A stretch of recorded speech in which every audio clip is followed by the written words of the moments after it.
North Yorkshire, the largest county in England and Wales. Its 6,000 miles of roads are some of the most dangerous in the UK. Yeah, just as we came round the bend, it was like a movie, it just flew in air. For 3 of winter's toughest months, our cameras filmed with this force 24/7. Good afternoon, North Yorkshire Police. This is an Access All Areas guide to policing North Yorkshire's roads. Open window, open door, now! In 2014, there were more than 2,500 injuries on the county's roads. It also has some of the highest rates of drink driving in Britain. For the county's traffic officers, this means targeting habitual drink drivers. You're under arrest for failing to stop and being unfit to drive through drink or drugs. And dealing with the aftermath of tragedy on our roads. Check with these people here whether they've seen anything. People obviously still think it's all right just to go leave work, you know, go have a couple of beers and then drive home. Well, you know, it's not.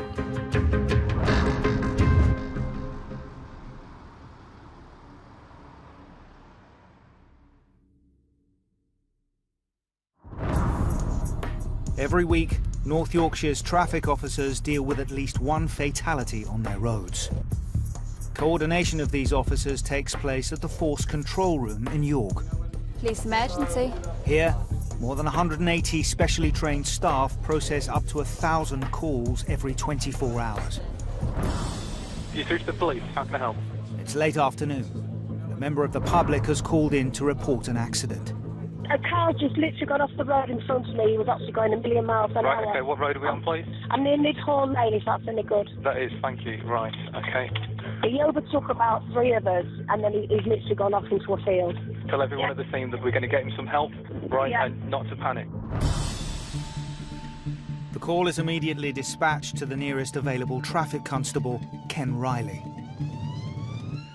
We've got a person trapped in the vehicle and the lad's supposedly unconscious as well. So it could be quite serious. Obviously, we're really struggling with traffic. We've got fire and ambulance en route as well. The accident is in a rural area just outside Harrogate. It's one of more than 100 collisions attended by officers each month. Ken is about 15 miles away from where the crash was reported. Hospital Bill 72, did we have any local units that can maybe try and get there just a touch quicker? Yeah, 10-4, I'm doing about 3 miles an hour on Parliament Street. Have a look, please. Just have a look.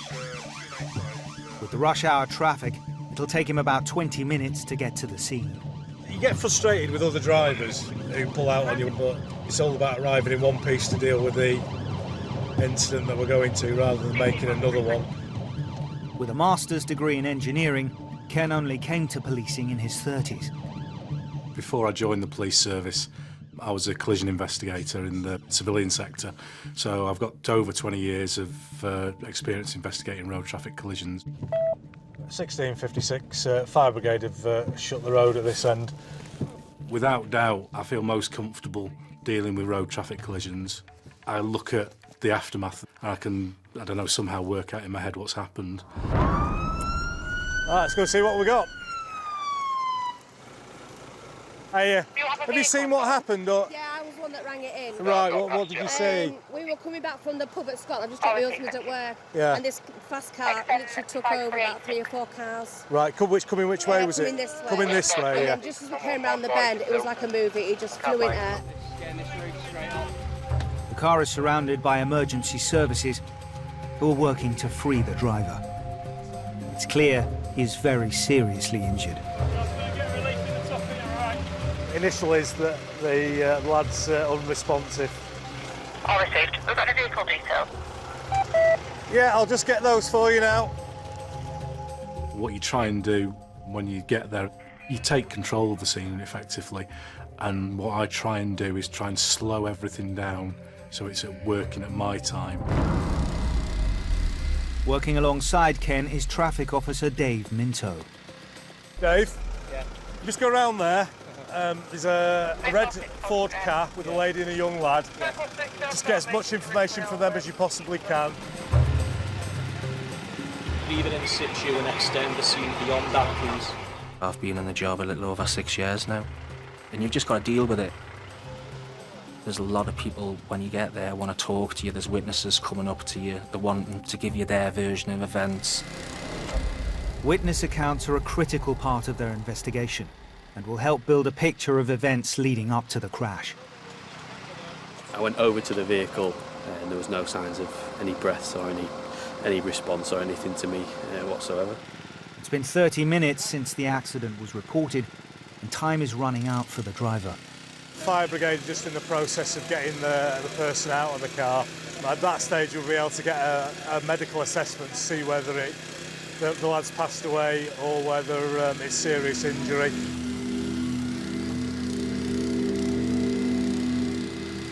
What do you want us to do if there's no pulse? If there's no pulse, should we just then back off, Yeah. and then we'll get our question investigation looking in situ. Brilliant, thanks a lot.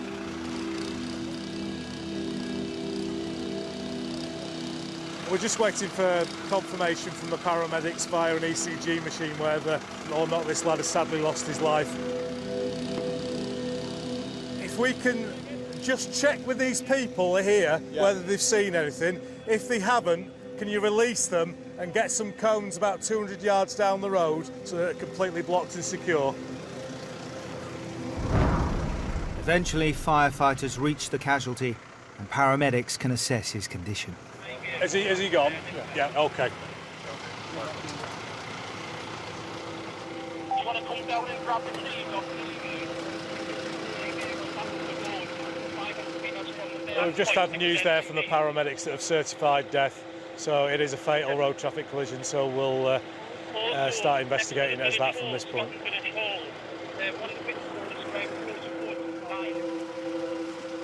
Once we're aware that somebody's died in the incident, then it does become a crime scene.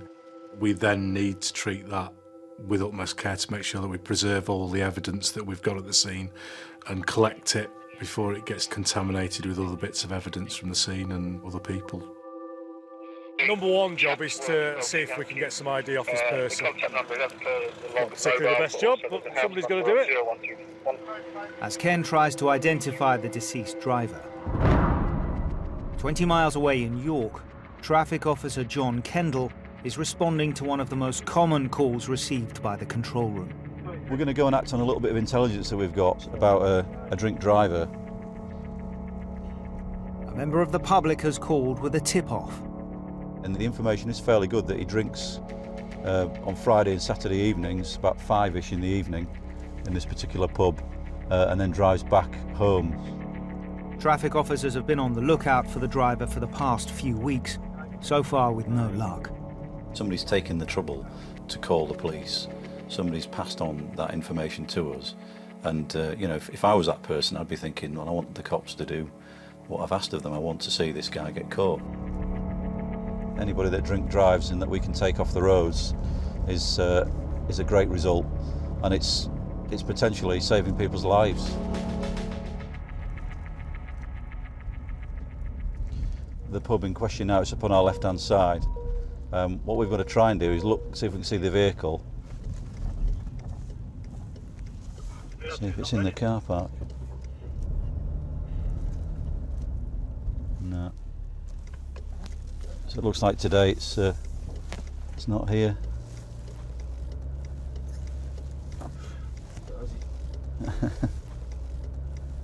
We'll try another day.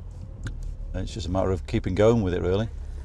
But just as he's leaving, John spots something in his rear-view mirror.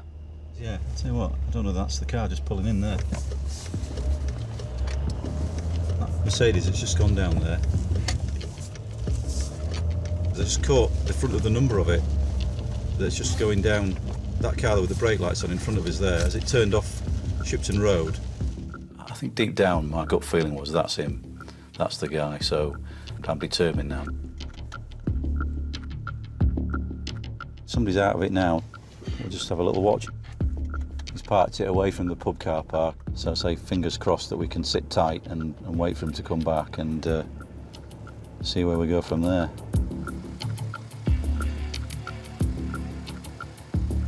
John had always hoped that a life-changing career move into policing would give him the excitement he was looking for.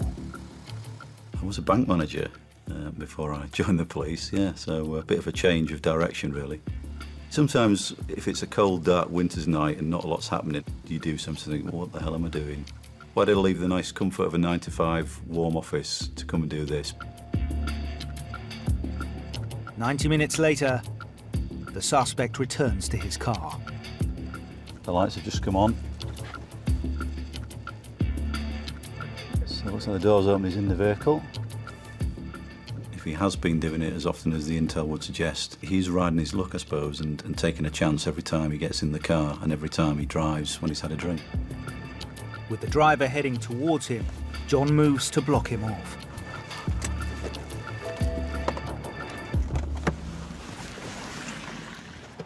Hello. Hello, sir. Is it your vehicle? Yep. Is it registered to you? Yes. OK. I'll be straight with you. We've basically had some intelligence that you are a drink driver. Okay. And that you drive this vehicle whilst over the limit. I can smell straight away that you've obviously had a drink. I've had it out. Have you? OK. Have you got any of your documents? Have you got your driving licence? Yes, I've got my card, yeah. OK. When did you have your last drink? About 10 minutes ago, quarter of an hour ago. 10 minutes, quarter of an hour? OK. Come and join us in my car if you could for me. OK, can do. Just come and have a seat in the front. The driver seems unconcerned at the prospect of a roadside breath test.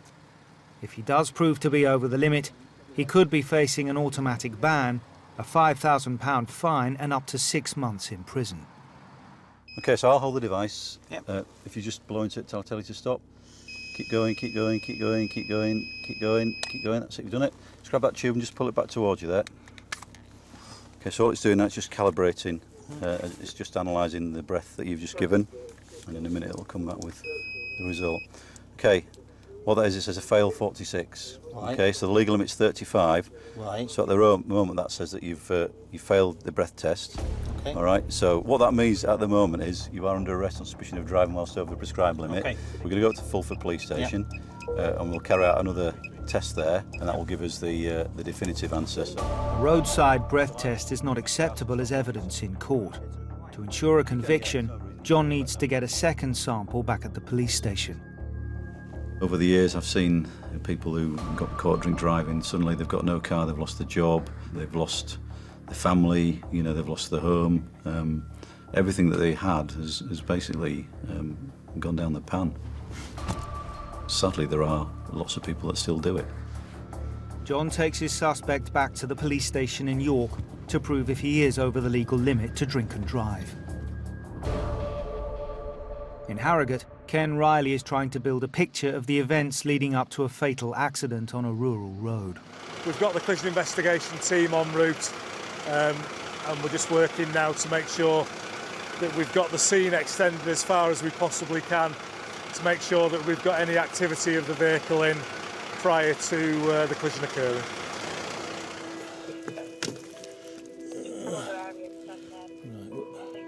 Ken tries to find something to identify the driver, but he doesn't want to disturb any evidence until a North Yorkshire crash investigator arrives. There's nothing in his trouser pocket. We're not going to get in there. I've given him a very brief outline, but he's on his way now. It won't be long. Yeah, received. I was just going to say that we're going to leave the lad in the vehicle. Yeah, I would think so. The person that's died, although they're no longer with us, can still tell us a story. From their position in the car, from their clothing, from items on the person. So, without it sounding callous, they become a piece of evidence. Oh, top find, top find. And he's not locked it. Don't just love people who don't lock it. What are we going for? Phone contacts? Yeah, see if we've got an ice in there.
Go back, get the young lad out and get him to the hospital for his family to have a look at him, and then we can get the vehicle away and get that securely stored so it can be examined in the morning. 20 on his near sides, both. Yeah. 30 on the front off. All right. The tyres are intact, which rules out the possibility of a blowout, but they are dangerously underinflated. So they're inflated? Yeah. But although they're soft? Yeah. The technical information and the engineering ability of the collision investigation unit's absolutely vital. They can provide us with information from evidence gathered at the scene, they can provide us with speeds, they can provide us with explanations for why vehicles have lost control based on skid marks or impact damage. It's providing concrete information and solid facts that you can then come to a conclusion about the exact sequence of events of a collision. Number 1, identify the point at which the vehicle left the road. Number 2 is the first point at which it's hit the bushes at the side of the road. Number 3 is a tree stump which has launched the vehicle. And number 4 is the tree at which point the tree is impacted whilst it's on its roof. So obviously it's in effect launched off the tree stump at number 3. It's turned onto its roof and then hit roof first. Stewart's findings will go in a report to the coroner, who will make a final judgment on what caused the driver's death. They're just recovering the young lad to the roadside so that they can just take him away to the hospital.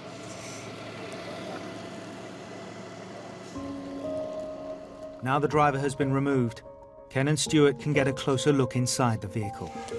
Stinks. Bit of drink. Yeah. I think. Wouldn't surprise me. Yeah, I think it is. Speaking to the collision investigation, there is a smell of alcohol or intoxicants in the vehicle, so it's certainly going to be a line of inquiry for us to have a look into whether the lads had a drink earlier on in the day. With somebody who's died, there's no breath test, there's no immediate method of finding out whether that is the case. We're done at the scene. There's a lot of inquiries to do tonight to try and locate a next of kin for this young man, try and get him positively identified as well. Back in York, John Kendall has brought his suspected drunk driver to the police station. The presence of alcohol is not in doubt, but whether he is over the legal limit to drive will now be determined by a machine in the station.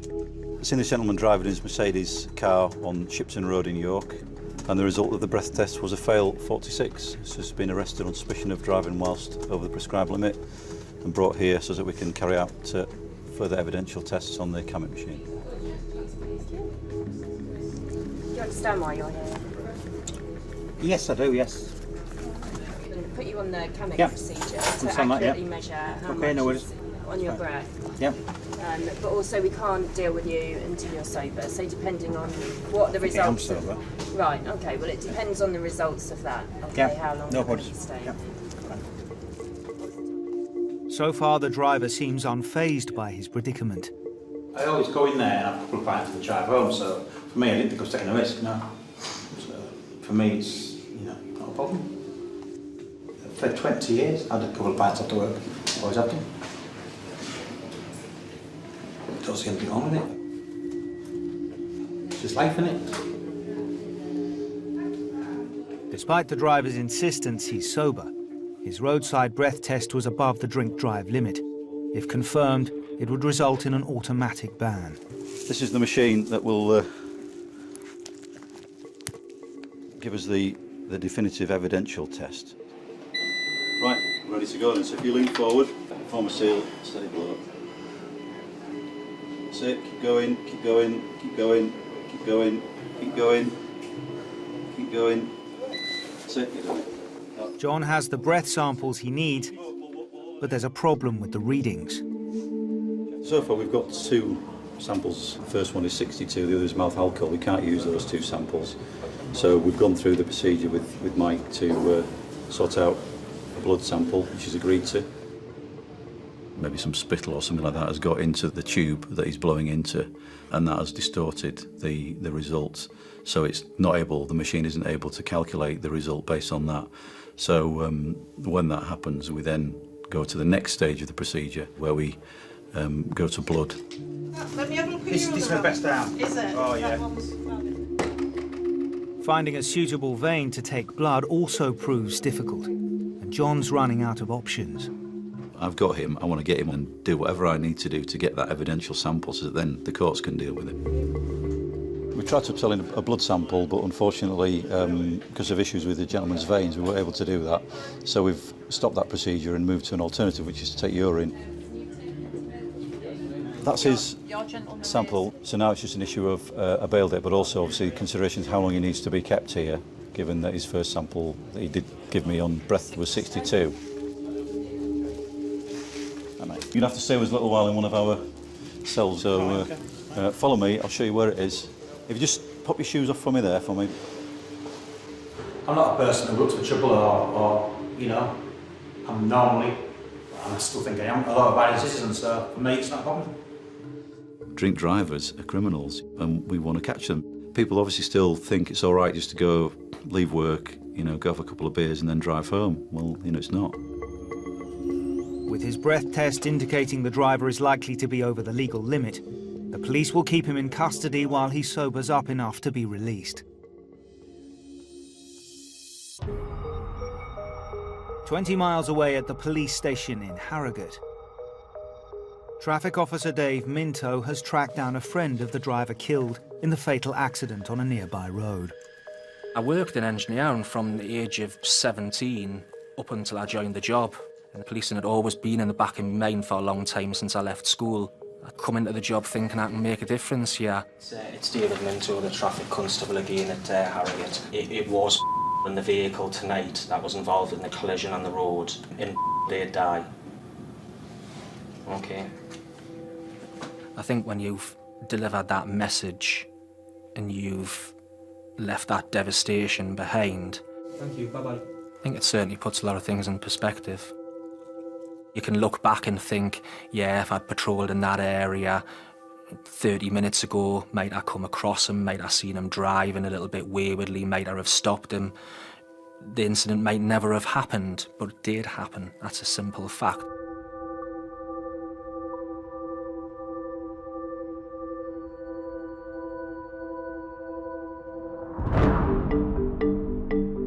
"60 miles east on the A64, Traffic Officer Paul Moon is taking a moment to ponder the meaning of life. When you're sat here, like, watching the world go by and thinking, where are they going, what are they doing? But then once they've passed, it's like past tense. Paul has policed North Yorkshire's roads for nearly 20 years and has his own unique take on the job. You just look at people going by and you're thinking, oh, where are they going? What are they doing? Your mind just runs riot. You just think about everything and anything. It's amazing. Am I here in this job for a purpose, or am I just here in life for a purpose? The way I look at it is, if anything happened to you and you died today, tomorrow, whenever, you'd be replaced, and the world will continue. You could be sat there for 10, 15, 20 minutes before anything happens. And then all of a sudden something will catch your attention and off you go. Let's have a look at this one down here.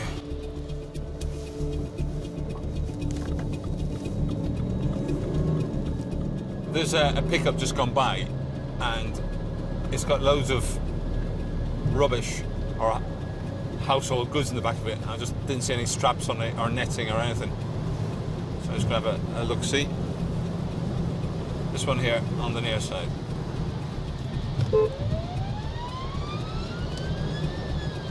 And is he going to hit the curb? He's going to hit the curb. Good effort. Hello there. How are you? Good, yeah. Good. Whose vehicle is this, sir? Mine. It's yours, okay, no problems. And whose is all this? Mine. It's yours. Where are you going? Scarborough. With all this? Yeah. Why, are you moving house or something? I do car boot sales. Do you? Okay, no problems. Do you have your driving licence with you, please?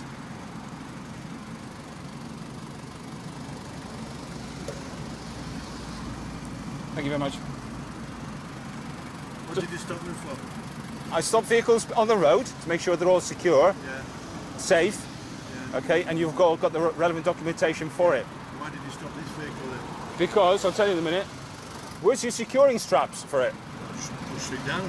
I know you've pushed it down, so I say again, where's your securing straps for it? I've got some rope. But there's nothing on it at the moment. It's not really, no. No, that's why I'm stopping you, because you've got insecure load. Right. It's all trash, rubbish. You know, you take it to a tip, you wouldn't take it to a car boot sale. A lot of it's broken, and obviously it's a bed, a mattress, and it's getting wet, and it's not covered or anything. It's not even secured. He's telling me he's going to a car boot sale. The mattress and the bed were actually on top of the sideboards. So as he's driving along, if he went around a bend too quickly, he could have just slid off. Hence the reason I stopped him to put him right. Back in the car, Paul asks control to run a check on the vehicle and the driver. Could you do me a vehicle check, please? And a TE check on the vehicle as well? It's a farm vehicle, but if you can run it through PNC for me, please. You got me.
When I arrive, like, if I get home, I might be locked up in the prison tonight. He said it's a present for his wife. He's got a mattress on the top of everything. He's picking up dead flies and everything else on the way across, all the spray from all the cars, the salt on the road and everything else. And he's going to give it to her as a Christmas present. And my wife's waiting for me. My poor father-in-law's on his deathbed, and my kids are going to take me out for dinner and do this and do that. And even worse than that, I've lost a bloody dog. The dog jumped out the truck and it's off and it's gone, isn't it? And the daughter's expecting the dog to come home. Oh. But his day is about to get a lot worse.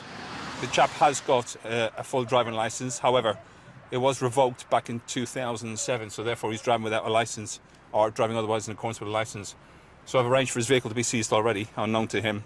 It's all going to fall flat in a minute. He'll be out here apologising, you watch. As for now, he's not going anywhere. He'll have to make his own way to Scarborough by train or bus or whatever he wants to get there. 60 miles away, at a vehicle recovery yard near Harrogate, collision investigator Stuart Langford and traffic officers Ken Riley and Dave Minto are about to examine the wrecked car involved in last night's fatal accident. The police suspect the driver may have been over the limit, but they need to eliminate the possibility that the accident was caused by a fault with the car. Stuart looks to see if the driver was braking at the time of the accident. What I'm looking here for is any distortion on any of the bulb filaments to see if they're illuminated at the time of the impact. Basically, there's no indication of them being illuminated. I would have expected to find some had he had his foot on the brake, but there isn't any at all. There's nothing to suggest he was braking. Next, he examines the tyres to see if they could have caused the driver to lose control. That'll do. The concern at the moment is the tyre pressures on the vehicle. On the night, they range from 30 psi down to 15. 2 tyres were at 20. Would cause issues with the handling of the vehicle. Probably lost it on the bend, actually. He was in the process of trying to correct the vehicle at the point when he went off the road. Oversteer coming on the left-hand bend, but then trying to correct the oversteer by applying right-hand steer. which has spat him off the road onto the offside verge. There's plenty of material on the brakes. The other things I'll be looking at are human factors, how much sleep he's had, what work he's been doing, any alcohol in his system, which I'm aware that's toxicology being taken for analysis from his bloods. Ken's also looking for any evidence about the deceased man's movements prior to the accident. We had the KFC receipt, didn't we? Yeah, we've got that. He's probably back at the station, yeah. The car is all part of that big picture at the scene. But then the following day, when the collision investigation people are there, I like to be there from a personal interest point of view. And you do sit there and you think, somebody died in this vehicle yesterday. You're kind of looking through stuff that belongs to somebody who's sadly no longer with us. And it was all in the car when it happened. So there is that side of it if you thought about it, you know, in depth. But at the moment, you know, we're dealing with the investigation and getting as much information as we possibly can. So just be professional as we can about it and get on and get the job done. As Ken pieces together his investigation, back on the A64 near Scarborough, traffic officer Paul Moon has delivered some bad news to the driver with a truckload of Christmas presents. You're saying that my licence has been revoked? Yeah. I'm not saying it. DVLA are telling me. Can I speak to them then, please? No. That's come up on the computer that your licence has been revoked, mate. Okay, so you're going to have to sort it out with them. Yeah. Okay. Yeah, right. But unfortunately, yeah, you can't drive your van because you haven't got a licence. Right. Okay? Yeah. To the driver, it might seem like a minor oversight. But every year there are more than 1,000 people killed or seriously injured because of unlicensed and uninsured drivers. The procedure in UK now is that if you drive a vehicle otherwise in accordance with a licence, okay, we seize your vehicle under section 165. Yeah. So I'll be seizing your vehicle as well, and you'll get a notice on how you can recover your vehicle once you get the relevant licence. Right. It's a long walk to Scarborough, I suppose, really, isn't it? I'm not going to leave you stranded here on the side of the road, mate. Okay. Where are you taking me to Moulton? I'll take you into Moulton, yeah. Okay, take me to Scarborough. No, I'm not going that far.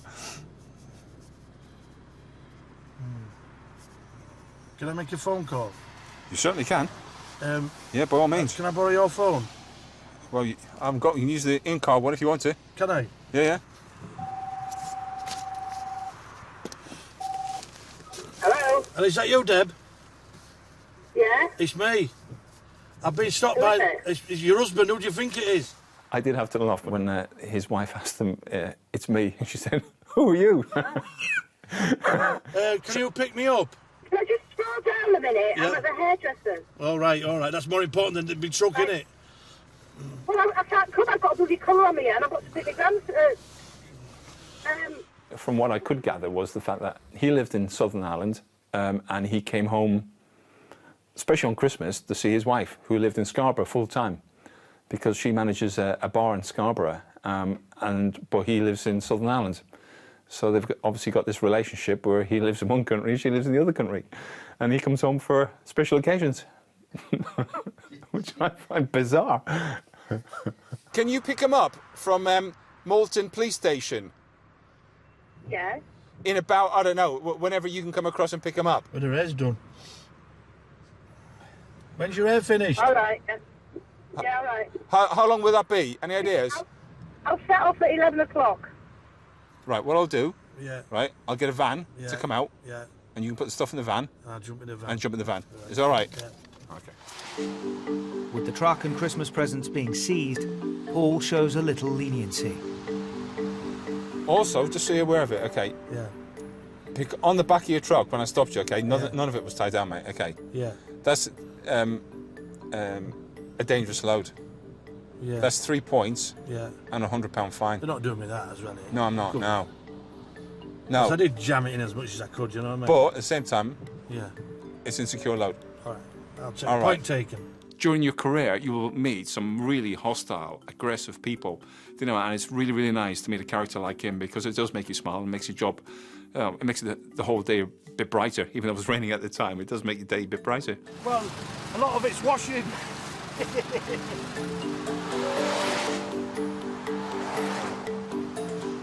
Regarding the wife, But she's more interested in having her hair done, isn't she? I mean, what sort of wife's that in there? I don't know, I have to change things, don't I? Right. Cheers, mate. Thank you very much. Right. You got everything? There you go. Yeah, I've got everything. See you, mate. Right. For Paul, the driver's story seems to ring true. But he genuinely didn't know his licence had been revoked. I don't disbelieve him at all. I think, you know, it's an oversight on his part. He's moved address and DVLA have tried to contact him to put points to his licence, and he's moved out of the country. So, unfortunately for him, he's been stopped by me today. I've done the relevant checks, and he's been unlucky. Quality. he knows how to treat a lady, doesn't he? Look, darling, this is your Christmas present. Look what I brought you.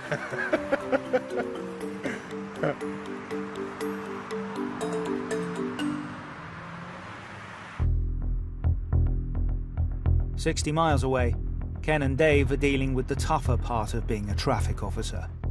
With toxicology reports on the deceased driver's alcohol levels yet to arrive, they're continuing to investigate other possible causes. A witness at the scene suggested speed may also have been a factor. We've done a proper interview with the witness, Karen, and we've been able through that to identify that there's probably 3, possibly 4 vehicles that have been in and around the scene that are probably overtaken by the vehicle that the lad's been driving that's passed away. Ken and Dave are driving the route themselves to get a sense of the road layout approaching and what sort of speed would have made it dangerous. This is 50. Yeah. And that's very, very comfortable at 50. Yeah. So he's going to be in excess of 60 at least, isn't he? Yeah. In the wet. Yeah.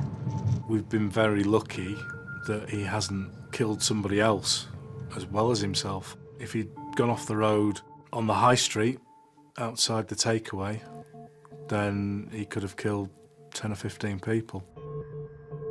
To build a picture of the night's events, it's important for the traffic officers to find out if the driver was showing any signs of unusual behaviour prior to the accident.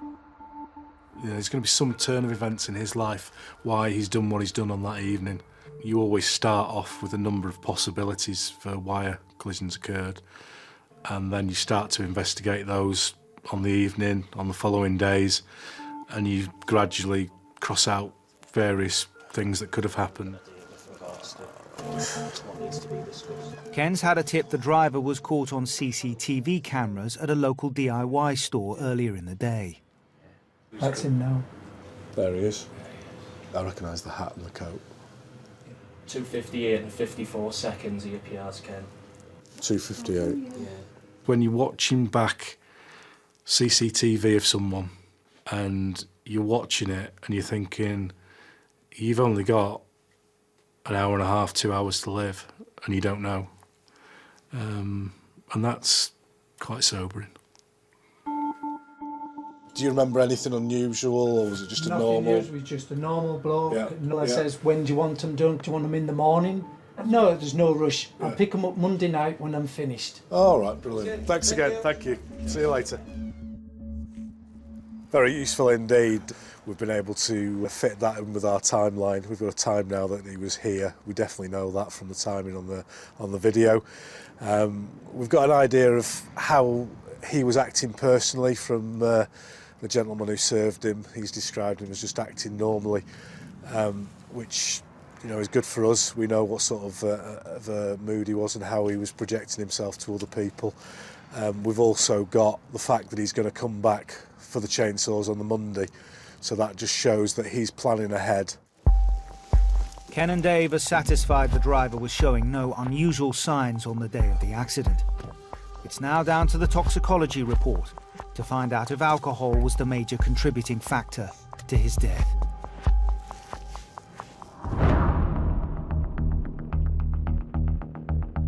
As well as information from members of the public, ANPR, automatic number plate recognition, is another way the police detect and track the movements of drivers who shouldn't be on the road. For every 50 vehicles there are within the country, at least one's got a marker on it to say that it's involved in some form of criminality, whether it's a drink driver all the way up to potential sex offender and everything in between. It's quite scary to think that potentially every car that you pass could have some criminal in it and you don't know about it.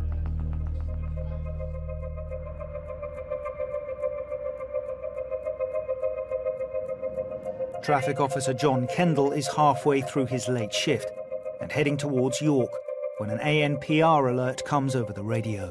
Can you just run it through for us? It's information about possible disqualified driver. No insurance, MVQ valid until February. The latest update is that the disqualified driver has passed the camera just ahead of John. The ANPR gives us that extra bit of information. Some people talk about the Bobby's nose or the copper's nose. Well, it's like having a bit of an automatic Bobby's nose as well as your own instincts. You've got an extra bit of technology to help you. In fact, that's it there.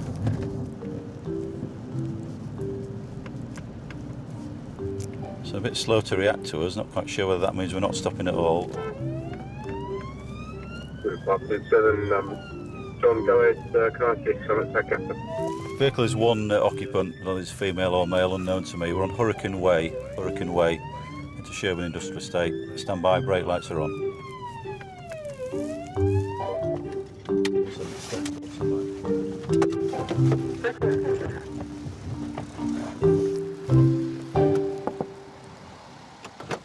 Hello there, why have you not stopped for me? What's up? Have the keys for the car? Is it your car? Yes, why? What's Is up? it registered to you? Yes. Okay, I just indicated for you to stop for me first, so you didn't stop. How can you let go of me? Well, at the moment you haven't stopped for me. I want to establish the facts about your driving status. So, have you been disqualified from driving? No, sir, honestly. Do you have insurance for this vehicle? Yes, there's insurance. I haven't got it All on right. me. Why, what's the Okay. matter? The conversation just starts then. A bit of ping pong really about the fact that he's not disqualified. Officer, what's the matter? Can you just... Well, I'm telling you, there's information that the driver of this vehicle is disqualified, Right, can I just all right? say And the something? information also is that I have checked that there's no insurance on it, okay? Nothing wrong, I haven't done anything wrong. Well, okay, well, let's find that out then, shall we? There's insurance on it. 178, can you just give this fella's details, please? He's got 10 previous, there's 11 disposals, and he's not shown disqualified or wanted at the time. Thank you. Number deal. Please, do you have a full driving licence? No. You don't? I don't have a full driving licence. You don't have a licence? What sort of licence do you have? I haven't got one now at the Got a moment. I had a PFD. provisional. DL. Right, okay. But I'm not disqualified, officer. Well, that means you don't have a licence, you shouldn't be driving, should I'm you? not disqualified. Yes, but that means you shouldn't have a license, you shouldn't be driving, should you? In his world, he's done nothing wrong. Maybe he just had a bit of a low level of sort of ability to comprehend what was happening. Just relax. Can I get my stuff? You're not taking the car off me. As John tries again to calm the driver down and explain some basic traffic law. 30 miles away in Harrogate, Ken and Dave are back on duty. Tonight, they're staking out a local pub in a festive crackdown on drink drivers when they're approached by some revellers on their way home.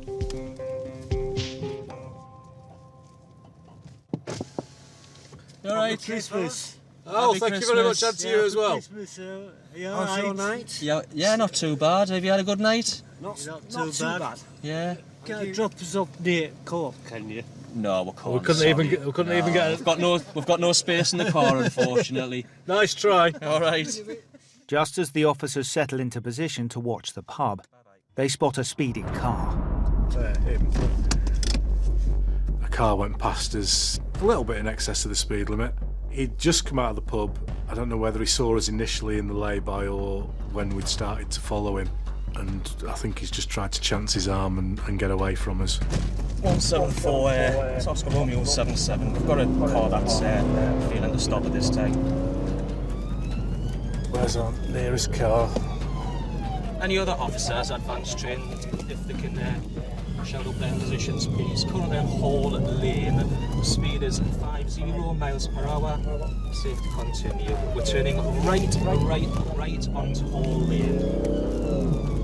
Speed is 50 miles per hour. Safe to continue.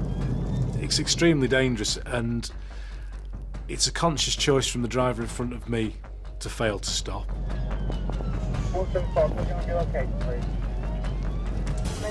With the officers right behind the vehicle, the driver slows. I was expecting some young lad to pull a beanie hat down over his face and go walk Factor 10 down the street.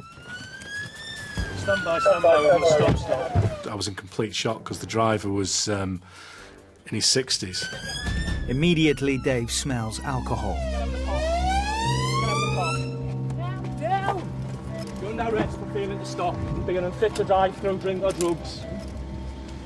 Gives me a great sense of job satisfaction to get drink drivers off the road, because the potential killers, not only to other people, but they can kill themselves, and they leave an aftermath of tragedy behind them. They leave families broken, and if we can get them off the roads before they cause this mess, then that's great.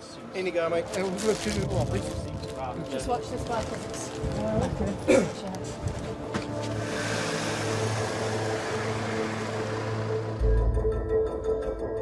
At the police station, OK, sir, just in this way.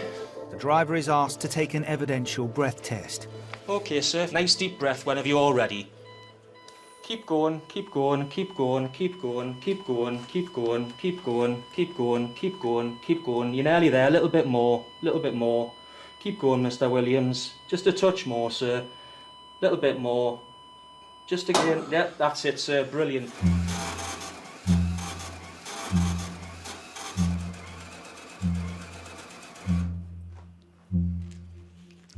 Right, OK. We've the two specimens have both come back with the same result, Mr. Williams. 46 micrograms per 100 millilitres of breath. So what we'll do is we'll now go back to the counter and we'll tell the sergeant the result, and we'll then we'll talk about the next stage now. OK, sir? Still over, but I would have expected a considerably more than that. To their disappointment, the man's test is borderline, and the police will have to request a blood or urine sample. Do you wish to provide a specimen for laboratory alcohol analysis? No? No, that's a no, Sergeant. OK, so, by declining what we call the statutory option to get a specimen of blood or urine taken, you'll be charged with the offence of driving whilst over the prescribed limit. Number 10. Number 10, thank you, Sarge. Unusually, the man has opted out of the test, meaning he will be charged with drink driving, as well as the other offences of dangerous driving and failing to stop for police. He's facing a possible prison sentence. OK, we'll be back with you soon, sir, OK? Thank you. You put someone in a car and it can affect the state of mind. They just sometimes think they're indestructible in this piece of metal. And obviously he's got a few beers on board tonight and he's just... he's had a moment of madness. 30 miles away near Selby, traffic officer John Kendall is still trying to get to grips with another driver who's been taking his chances. What have I done wrong? Right, OK. I'm not At the moment, no, listen to me. You listen to me and I'll tell you. Right, at the moment... Right, I'm sorry. At the moment, listen, you're not listening. Relax and listen. I worry about You've got no licence and there's no insurance for the car, so you can't be driving, OK? There is insurance on this car. There isn't. A lot of people understand exactly what's happening, but he didn't seem to really get there. So I suppose it was a bit like, you know, dealing with a child. Well, why have you pulled me up anyway? I've explained to you why I pulled you up, haven't I? You haven't got a licence, for one thing. No, I had information that you're disqualified. I accept that you're not disqualified. I don't know right? where you got that information from. Right, but you haven't got a driving licence, have you? That means you can't drive. You've got no insurance, which means you can't drive. OK? So, that you shouldn't be driving to get yourself to work, should you? Do you understand that? I think I probably asked him a few times, do you understand what's happening? And he was distracted by other things instead of listening to me. Despite not having a licence and no insurance, this driver is still keen to offer John some legal advice. Do you have a reason to stop? Yeah, you do. You can't just no, find yes, money you for can. some- Yes, you what can. no reason, Listen, officer? hang on. Just relax. Yeah. Cooperate with me. We can stop any driver at any time to do a document check. I've explained that. I didn't have no all right. Well, reasonable to stop. Well, Come listen. on, at least I've stopped off a main road. Hang on, listen to me again. I'm not thick. You've explained that to me, right? And I accept what you're telling me. And I haven't got and a I'm not sports going car. to. I'm not going to run away from. I'm not going to report you for failing to stop for me. Thank you all right? very much, yeah, Because I appreciate what you've told me, and I accept what you've told me. You went slowly. You didn't go off at speed. If you were going, you'd have gone. All right? So, okay. I'm not like that. So just listen to the rest of what I'm going to tell you. You're not under arrest when I say this to you, mate. Okay? Am I free to go home? In a minute you will be. I'm just going to report you. So first of all I have to just get the formalities out of the way. I'll give you some paperwork about your car to tell you how to get it back. And once I've done that, you can go. Can you not drop us off? Well, I can't drop you off at home. You understand what's happening? Are you all right? He was a bit of a strange character. He kept clinging to the fact that he wasn't disqualified, and I don't think he really got that.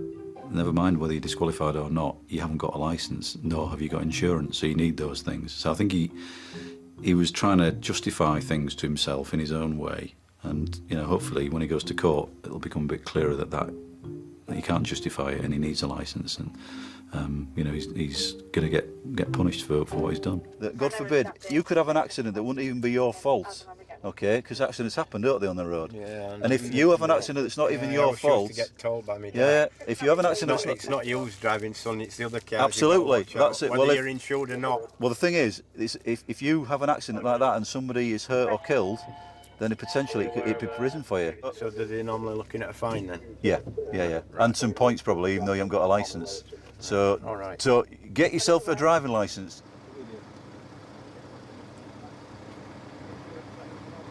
Good luck to you, mate, all right? Just don't drive and look after yourself. You go off to work then, okay? All right, mate. All right, go and have a brew first. Well, go and have a brew first and then think what you're going to tell her. After nearly 45 minutes discussing traffic laws in detail, this rather disgruntled driver eventually gets on his way, but not without one last parting shot. I never have no luck with you people. Well, you had a bit of luck tonight, haven't you? But anyway. All right, then. See you later on, then. Bye-bye. I was glad we caught him, really. I think he's got what he deserved. He's had his car taken off him. Just should not be driving. And in his world, that seemed to be okay, for some very, very bizarre reason. You can finalise that incident if you want now. I'll resume in a couple of minutes, as he's been reported. And I'm going to go back to the station for a lie down after that. Thank you. At Harrogate Police Station, traffic officers Ken Riley and Dave Minto have a breakthrough in their investigation into a road traffic fatality. A detailed forensic examination of the wrecked vehicle has failed to find anything which may have caused the accident. But now CCTV footage from a pub close to the accident scene has the answers they've been looking for. That's how coming into the back door, isn't it? Yeah, rear car park, the entrance from there, coming in through the corridor area, in into the bar. He's ordering pint number 1. We've got him finishing that off. The footage shows the driver drinking heavily, just hours before the fatal crash. He basically finishes pint number 6 off. Him and his mate leave. And that's the timeline now. Essentially, we don't have any gaps in the timeline. He's having a bit of a laugh and a joke with people at the bar, and he walks out of the back door with his friend, and that's the last time that he's in that situation.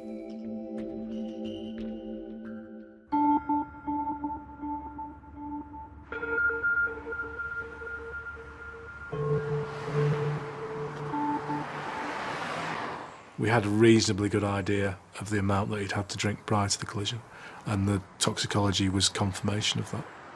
2.5 times over the legal limit. Flowers from Jacko, Jim, that's from the quarry, isn't it? That's Jim from the quarry, And then Phil.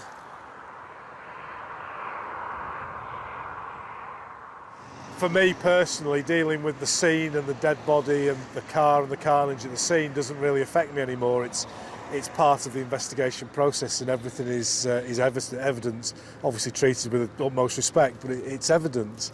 It's when I come to deal with the families later on and see the effects that this incident's had on them and the friends of the young man, that's when it starts to sort of, you start to get a bit of a lump in the back of your throat, and it starts to affect you a little bit.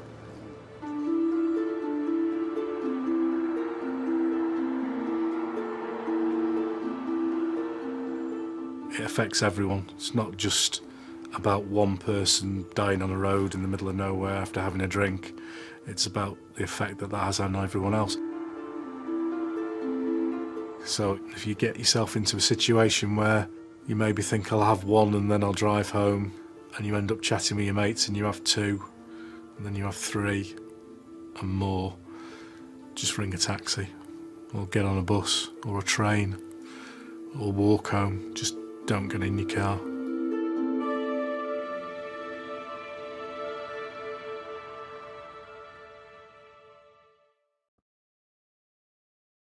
Toxicology reports confirmed the driver was 2.5 times over the limit. At an inquest, the coroner passed a verdict of death following a road traffic collision. The drink driver, who said he liked to have a couple of pints after work, was disqualified from driving for 14 months and fined £545 for driving whilst over the prescribed limit. The man caught by Paul Moon on his way to Scarborough with his wife's Christmas presents was charged with driving otherwise in accordance with a licence and no insurance, and paid a total of £175 in fines. The unlicensed driver, who John Kendall had to convince he shouldn't be on the road, was banned from driving for 6 months, given 6 points, and fined £465. And the driver, who failed to stop for the police after leaving the pub, received a 6-month prison sentence, suspended for 2 years, disqualified from driving for 2 years, and received fines totalling £505.